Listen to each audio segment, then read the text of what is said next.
Khoa bun yes yes చూసాను brother. Instagram ఎక్కువ చూస్తున్నాను దీని గురించి రీల్స్. చాలా మంది కూడా బన్ అతనికే సపోర్ట్ చేస్తాను. అంటే చిన్న వ్యాపారస్తులు ఎందుకు ఇట్లా టార్గెట్ చేస్తారని చెప్పేసి. ఇక్కడ చిన్న పెద్ద అనేది పక్కన ఫస్ట్ తేడా పెడదాం, అంటే పక్కన పెడదాం. ఎందుకు అంటానంటే అది నీట్ గా ఉందా లేదా అనే దాని మీద వీళ్ళు వెళ్ళి అడిగారని చెప్తున్నారు. ఒక బన్నుని ఎక్స్పైరీ డేట్ అనేది చూసుకోవాలని ఎన్ని రోజులు అమ్ముతారు. ఆయన ఏమైనా పిచ్చాడా అండి? ఆయన తెలీదా చెప్పండి ఎంతకాలం అమ్మాలి ఏంటి అనేసి.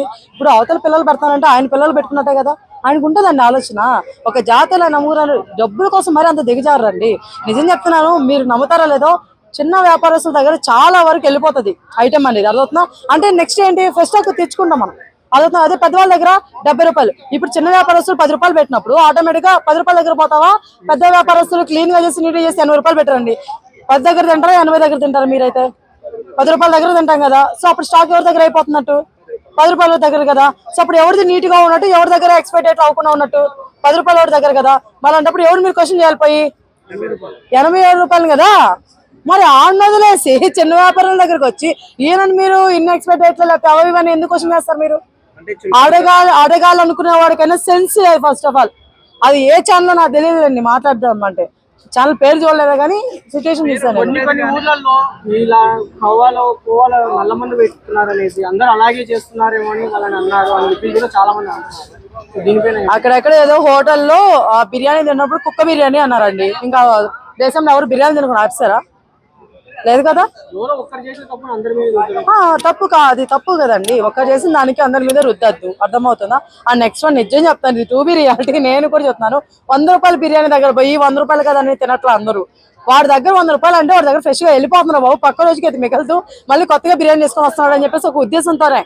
అదే రెస్టారెంట్ లో దగ్గరికి వెళ్తున్నారు, 230, 500 అనుకున్నాం. వాడు నీట్ గా చేసాడు అబ్బా, అంటే డెకరేషన్ అన్ని చేసి పెడుతున్నాడు.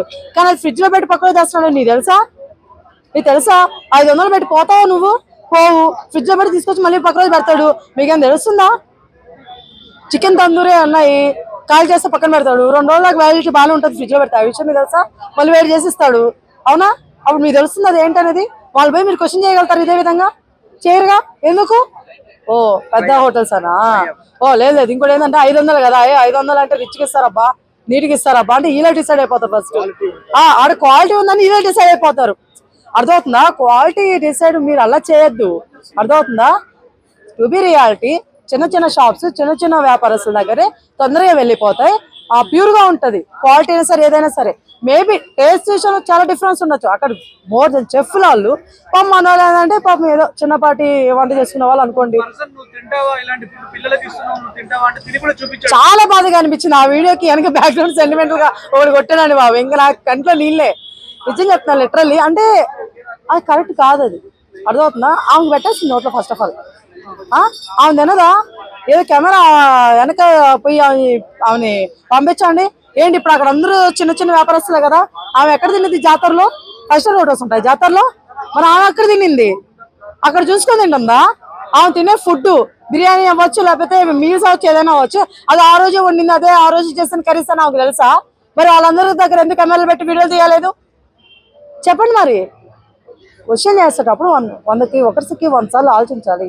అలా అని చెప్పేసి పిల్లలు హెల్త్ పాడు చేస్తారంటే మీరు అక్కడి నుంచైనా ఎక్కడి నుంచైనా ఆయన కానీ ప్రిపేర్ చేసే విధానంలో కానీ ఎక్కడైనా సరే రాంగ్ చేస్తుండి ఆ వీడియో మీరు తీసుకొని పెట్టి ఇలా మాట్లాడుంటే నిజం చెప్తాను ఎవరైనా యాక్సెప్ట్ చేస్తారు. అవన్నీ కాకుండా గట్టిగా వెళ్ళిపోయి మీరు ఇట్లా ఎక్స్పెక్టెడ్ వస్తారంటే ఏంటది? ఆయనదే పాపం. మేబీ అక్కడ ఏంది ఆయన ఇప్పుడు ఆ పర్సన్ పుట్ట మీద కొట్టినట్టు అంటే వీడియో వైరల్ అయింది. ఎక్కడికి వెళ్ళినా ఆయన అంటే చులకన భావం ఉంటది. ఎట్లా అంటే ఏముండదండి. మన జనాలు 4 రోజుల కంటే ఎక్కువ ఏది పట్టించుకోరు. అర్థమవుతుందా? అది మర్డర్ చేసినా సరే. వాళ్ళ ఛానల్ ఫేమస్ అవడానికి కోసం చిన్న వ్యాపారస్తులు కాదు పట్టుకోవాల్సింది, పెద్ద పెద్ద వాళ్ళని. అర్థమవుతున్నా? వాళ్ళకి దమ్ము ధైర్యాలు ఉండవు. అర్థమవుతున్నా? అందుకే చిన్న వ్యాపారస్తులు చనిపోయారు. లాస్ట్కి ఎవరు ఎదవలు అయ్యారు? వాళ్ళే కదా అయ్యింది. ఆయనకేమి ఆయన హ్యాపీగా నిజంగా ప్రతి ఒక్క కామెంట్ లో పెడుతున్నారు. ప్రతి ఒక్క నేను రీల్స్ చూస్తున్న కామెంట్స్ కూడా ఓపెన్ చేసి చూస్తున్నప్పుడు ప్రతి ఒక్క కామెంట్ ఆయన పాజిటివ్ గానే ఉంది కదా. మరి ఎవరు తప్పయింది ఇక్కడ? ఎవరు ఎదవలయ్యారు? లాస్ట్కి మీరే ఎదవలయ్యారు. అది తీసుకునే వాళ్ళు మాట్లాడిన వాళ్ళు ఎదవలయ్యారు. పోనీ అక్కడ తిన్న వాళ్ళు ఉన్నారు పక్కన వాళ్ళు ఏమైనా టేస్ట్ పరంగా ఏమన్నా బెడని చెప్పారా? లేదు కదా. అది ప్రిపేర్ చేసే విధానం కూడా తెలుస్తుంది కదా. మరి ఇంకేం మీ ప్రాబ్లం? ఇప్పుడు మీకు పెద్ద పెద్ద హోటల్స్ లో బ్యాక్ ఎండ్ వెళ్ళిపోయేసి అక్కడికి వెళ్ళి లోపలికి వెళ్ళి ఏం చేస్తారో మీకు తెలియదు. అక్కడ బొద్దింగులు ఉండొచ్చు, ఏమైనా ఉండొచ్చు. ఆయన చెమట ఇట్లా అని ఇట్లా వేసినా మీకు ప్రాబ్లం ఉండదు. అక్కడ మీకు కనిపించదు కాబట్టి. ఇక్కడ ఈయన కనిపించేస్తే మీకు ప్రాబ్లం వస్తుందా? ఓ అక్కడ ఆయన ఏమైనా చెమట వేసినాడా? లేదు. మరి ఎందుకు బ్యాట్ చేస్తున్నారు మీరు ఒక పర్సన్ ని? కొంతమంది ఏమంటున్నారు అంటే కోపంలో ఒకవేళ అంతమంది ఉన్నారు, కోపంలో ఒకసారి ఎవరైనా పట్టుంటే ఎలా ఏంటి అని చెప్పేసి అంత సీన్ ఉండదండి, పోలీసులు ఉంటారు కదండి. అంత సీన్ అసలు జరగదండి. ఎందుకంటే తప్పులు ఒప్పులు అక్కడ ఏమి లేనప్పుడు ఒక తప్పు ఏంటి వాళ్ళ దగ్గర ప్రూఫ్ ఉందా? ఎవరు కొట్టడానికి ఎవరికి హక్కు ఉంది అక్కడ? అసలు నాకు అర్థం కావట్లేదు. ఫస్ట్ ఆఫ్ ఆల్ ఇలా అడిగారు చూసారా, మేము పెద్ద మీడియా అని చెప్పి తోపులోకి వెళ్ళేసి వాళ్ళు పెద్ద తప్పు. ఫస్ట్ ఆఫ్ ఆల్ వాళ్ళకి ఎవడిచ్చారండి ఆ హక్కు? అని మీడియా అయితే ఏదైనా అడిగేస్తారా? చెప్పండి, ఏదైనా మాట్లాడేస్తారా? మీరు ప్రూఫ్ చూపించి అడిగితే నేను ఒప్పుకున్నా. నేను నిజం చెప్తున్నా, ఇప్పటికైనా సరే ఆ మీడియా వాళ్ళు ఎవరో ప్రూఫ్ వదలమని చెప్పండి. ఆ బన్ను అతను ఇట్లా చేస్తున్నాడు ఇలా అని చెప్పేసి, అప్పుడు మనం కూడా వాళ్ళని సపోర్ట్ చేస్తాం. ఏ ప్రూఫ్ లేకుండా ఏమి లేకుండా ఒకరిని అదవా అంటే మేము ఎందుకు నమ్మాలి చెప్పండి? అలా ఒకరిని బస్సులో ఒక ఆమె అట్లా టచ్ చేసి ఎట్లా చేసుకుని ఆమె టచ్ చేసుకుని ఒక ఆయన ప్రాణం తీసింది. అది వీడియో పెట్టేసి మొత్తం రియల్ గా వీడియో బయటకు వచ్చిన తర్వాత ఆయన ప్రాణం పోయినాయి. నువ్వు తీసుకొస్తావా? మీ మీడియా మీ ఫేమస్ అవడానికి మీరు ఏదో ఇదైపోవడానికి అని చెప్పేసి పిచ్చ పిచ్చ కంటెంట్ చేయొద్దు. ఇక్కడ అది మొత్తం పిచ్చ పిచ్చ కంటెంట్ చేయొద్దు. మీకు ప్రూఫ్లు ఉండి రియాలిటీ మీరు చూస్తుంటే కళ్ళతో రియల్ అనిపిస్తే అప్పుడు తీయండి. అంతేగాని మీ ఇష్ట ప్రకారం మీరు ఫేమ్ అవడానికి, మీ ఛానల్ ఫేమ్ అవడానికి ఇష్ట ప్రకారం చేయొద్దు. అంతెందుకండి బాబు, ఇక్కడ నేను రివ్యూ చెప్తుంటా. నేను మెగాస్టార్ కాల్ చెప్ప గురించి ట్రోలర్స్ చెప్పా, జంజీ వాళ్ళకి చెప్పిన, అరే మా మెగాస్టార్ గారిని ఇట్లా అంటున్నారా మీరు, సో టార్చర్ చేసి మరి చూపించారా మా మెగాస్టార్ ఏంటో అని చెప్పి చెప్పితే మన వాళ్ళు ఏం చేస్తారు దశ సప్పంటే అక్కడ కట్ చేశారు మధ్యలో. మెగాస్టార్ గారు టార్చర్ వేసుకున్నారు అంటే కళ్ళు కనబడి టార్చర్ వేసుకున్నారని పెట్టుకున్నాడు పైన టైట్లు. ఇప్పుడు ఎవడెదురయ్యాడు? నేను ఎదురైనా. ఫుల్ చేస్తారా? వేయరు. అట్లా వాళ్ళు ఫేమ్ అవడానికి, వాళ్ళ ఛానల్ ఫేమ్ అవడానికి పిచ్చి పిచ్చి చేసుకుంటారు. సో అలాంటి వేయొద్దు.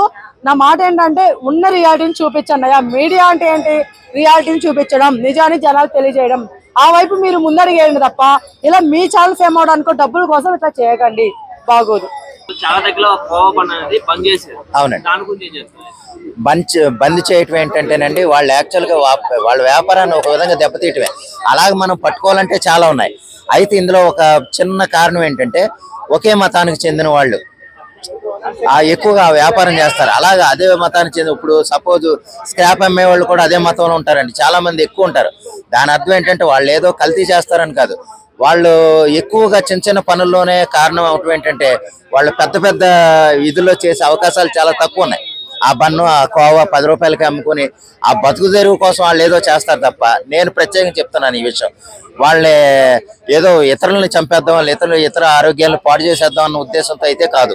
అంటే ఇక్కడ చాలా దగ్గర ఏంటంటే ఇప్పుడు నార్త్ స్టేట్ లో కానీ నేను మన తెలంగాణ చూసుకున్న లాస్ట్ టైం ఏవైతే ఆరెంజెస్ ఉన్నాయో, ఆరెంజ్ ఫ్రూట్స్ కానీ యాపిల్స్ ఇట్లాంటివన్నీ బురదలో పడేసి దాన్ని తీసి మళ్ళీ దాన్ని మామూలుగా అమ్మేస్తారు. అంటే హిందూ టెంపుల్ వెళ్తారు హిందువులు, ఆ టెంపుల్ లో ఇచ్చేటప్పుడు ఈ ఫ్రూట్స్ కాబట్టి అలా ఇవ్వడం తప్పు. ఇంకోటి అంటే జ్యూసెస్ లోపల స్పెర్మ్ లాంటి పోయడాలు, లేదంటే ఒక రకంగా మూత్రం పోయడాలు, రొట్టెలు చేసేటప్పుడు ఉయ్యడాలు, ఇట్లా చాలా రకాలు ఒకటే మతస్థులు చేయడం. అలాంటిదే ఇది కూడా, ఈ బండ్ ఏదైతే ఉందో ఆ బండ్ కూడా ఒకటే మతస్థులు అమ్మడం, ఇది చాలా వరకు కాంట్రవర్సీ అయితే క్రియేట్ అవుతుంది. అవునండి, ఇది ఎలాగంటున్నానంటే నేను ఇప్పుడు ఒకే మతస్థులకు సంబంధించిన వాళ్ళు ఆ విధంగా చేయటం, లేకపోతే మీరు అన్నట్టుగా మూత్రం పోసేయటం లేదా స్పెర్మ్ పోయటం అనేది రాంగ్ అండి. అది ఎవరో వైరల్ అవ్వటం కోసం కొన్ని వీడియోలు చేస్తారు తప్ప, ఆడెవడో హైపర్ పిచ్చోడు తప్ప ఆడు పద్ధతిగా దాని మీదే బతుకు తెరువు కోసం ఆధారపడేవాడు ఎవడో కూడా అలా చేయరు. వాడెవడో చేస్తా. ఇప్పుడు మనం అలాగనుకుంటున్నాం, మన జిహెచ్ఎంసీ వాటర్ వస్తుంది, అందరూ ఎంత కల్తీ తెలుసండి మీకు? జిహెచ్ఎంసీ మనం తాగడానికి వచ్చే వాటర్లో కూడా ఎన్ని రకాల కల్తీ ఉంటుందో. అదేంటంటే ఎంతో పెద్ద హ్యూజ్ అమౌంట్లో చిన్నపాటి అమౌంట్, అంటే చాలా 1% 2% అమౌంట్ అనేది మనకు పెద్ద సమస్య కాదు, తెలీదు. ఆ విధంగా మనం వచ్చే వాళ్ళు ఏదో ఇప్పుడు ఏదో బండ్లు అమ్ముతున్నారు, లేదా వాళ్ళు ఏదో స్పెర్మో లేదో జ్యూసుల్లోనో అది రకరకాలు కలుపుతున్నా అంటాం, కానీ అది కంప్లీట్లీ ట్రాష్. అంటే బతకడానికి వచ్చినప్పుడు ఏమన్నా నీకు అనుమానం ఉంటే తినకో, దానికోసం వాళ్ళ జీవనాధారాన్ని పోగొట్టే హక్కు అయితే మనకు లేదు. అలా చాలా ఉన్నాయండి, చాలా ఉన్నాయి. ఇప్పుడు ఏదో తక్కువ ఇచ్చేస్తున్నాడు కదా అనుమానం అంటే, ఎక్కువగా కొనడానికి వెళ్ళేటప్పుడు మనకి ఈడు ఎంత తినేస్తాడా, ఎంత అడుగుతాడా, ఈడికి ఎంత, ఆడి దగ్గర 10 రూపాయలే కదా, ఈడు ఎంతకు 40 రూపాయలు అడుగుతున్నాడు అని మనమే అంటాం. తక్కువకి ఇస్తే అనుమానంతో మనం ఉంటాం. ఏదైనా సరే కొన్ని చోట్ల నేను చూశానండి, ఇప్పుడు యాపిల్ కాయలు అమ్మేటప్పుడు అవి నిగనగలాడటం కూడా ఏదో ఆయిల్ రాయటం లేదా ఏదో కెమికల్ వాడటం అనేది మనం చూస్తాం. అవి ఎందుకు కలగాలి అంటే వెంటనే ఆనేస్తాయి కదా అనేసి లైటింగ్ అది కొంతమంది చేస్తారు ఏదో అమ్మటం కోసం. దానివల్ల ఏంటంటే కడుక్కు తినేవాళ్ళు కడుక్కు తింటారు, ఓవరాల్గా ఏంటంటే ఏ ఫ్రూట్ కొన్నా సరే, అలా బయట ఫ్రూట్ కొన్నా సరే కడుక్కుని తినటం మంచిది. అది వేరే వాళ్ళు ఏదో రాశారు, వేరే వాళ్ళు ఏదో పూసారు అనే అనుమానం కంటే, ఏదో దేని మీద అలిగి మనం కడుక్కోవటం మానేసేదానికంటే మన ఆకలి మనం తీర్చుకోవాలంటే కనుక అది కొంచెం ఏదైనా శుభ్రంగా కడుక్కుని శుభ్రత చేసుకుని తినాలండి. ఆ విషయంలో వినియోగదారులు కూడా శ్రద్ధగా ఉండాలి. అదే విషయంలో ఇంకోటి ఏంటంటే వాళ్ళ బ్రతుకు తెరువును మాత్రం ఒకే మతాన్ని చేస్తున్నారు కదా, వాళ్ళని టార్గెట్ చేసి ఇప్పుడు ఇంకో మతం వాళ్ళు దాన్ని అలా టార్గెట్ చేస్తారండి. అది ఆ విషయంలో అయితే వాళ్ళ బ్రతుకు తెరువు నాశనం చేయటం అయితే చాలా తప్పు. అలా మన గురించి లేదా వేరే వాళ్ళ గురించి చెప్పాలంటే వీళ్ళు చెప్పగలరు. అదైతే ఓవరాల్గా ఇప్పుడు మనం చాలా షాపులు తీసేయటం నేను చూశాను. అంటే వాళ్ళు ఏం చేసుకోవాలి, వాళ్ళకి ఏ పని ఉండదు. అలా మనం చేయాలంటే ఇప్పుడు ప్యాచ్ చేసేవాడే ఎంతో మోసం అండి. 110 రూపాయలు తీసుకుంటున్నాడు, ఆడికి అయ్యేది 10 రూపాయలు అవ్వదు. అలాగే చిన్న చిన్న పనుల్లో కూడా ఎంతో మోసాలు ఉంటాయి. ఆ మోసాలన్నీ తెలుసుకొని నీకేమీ చేయనోడికి నీకు 1,00,000 రూపాయలు జీతం ఇస్తారు. నీకెందుకు ఇస్తున్నారు, నీకు స్థాయి ఎంత అనేది అలా చూసుకుంటే ఏం కాదు. కానీ ప్రతిదానికి ఒక లెక్క ప్రకారమే జరగాలని లేదు. 10 రూపాయలు ఇవ్వగలిగితే ఆయనకి ఏదో గిట్టుబాటు అయిందేమో అలాగే ఇస్తున్నాడు. అనుమానంతో తినటం కంటే అతన్ని ఇప్పుడు తినకపోతే కనుక కొని పక్కన పడే లేదు దేనికన్నా పెట్టి తప్ప వాళ్ళ బ్రతుకు తెరుగుని పోగొట్టే విధానం అయితే మనకొద్దండి. ఎవరో కానీ అంటే మరీ వికృతంగా ప్రవర్తించే వాళ్ళు ఎవడెవడో స్పెరం పోసేసో లేకపోతే ఉచ్చబోసేసో చేస్తారు. వాళ్ళు వీడియోలు చేసి అలా పెడతారు, అది నిజంగా బయటకు రావు. అలా బయటకు వచ్చాడంటే ఆడు నిజంగా మనిషి కాదు, ఆడ మతానికి చెందినవాడే కదా, ఆడు నిజంగా మనిషి కాదు. అది మనం గ్రహించాలి. ఏదేమైనా సరే అంత దారుణానికి ఎవడో పాల్గొకూడదండి.